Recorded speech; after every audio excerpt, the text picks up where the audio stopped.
I contracted polio in April 1956, just 6 weeks before the Salk vaccine was introduced into Victoria. I'm paralysed from the waist down, so initially, after the recovery period, I was on calipers and crutches. I've got a scoliosis, so I wear a full body brace. And I went into the wheelchair when I was expecting the first of my 3 children. So I was 27 when I went into the chair.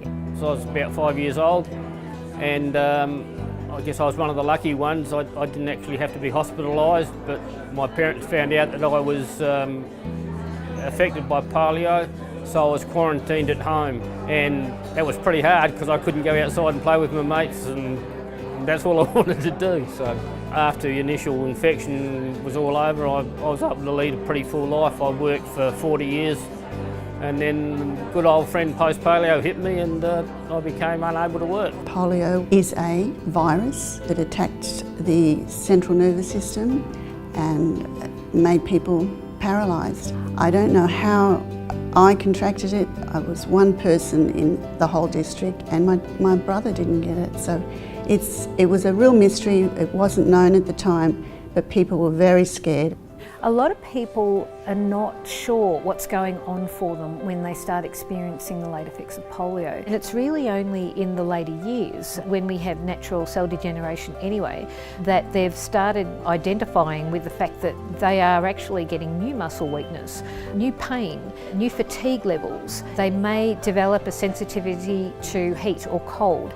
They may start having problems with respiratory issues.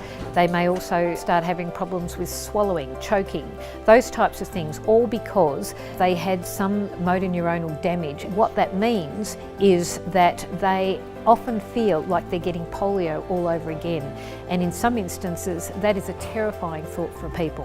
What we want to do is raise awareness of people still living with the effects of polio and how that is impacting on them, and the symptoms in particular in their older age. The work they're doing is so important, particularly to support post-polio survivors and making sure they're getting the support they need, as some of the effects of polio start to seriously affect their health and mobility as they age.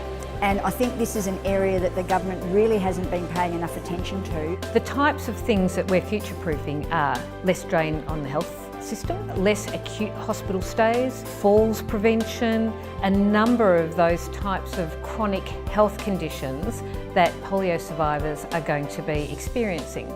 So if we were able to provide sufficient services to the health professionals and polio survivors themselves, we believe we would be able to give them the information they need to stay out of that system.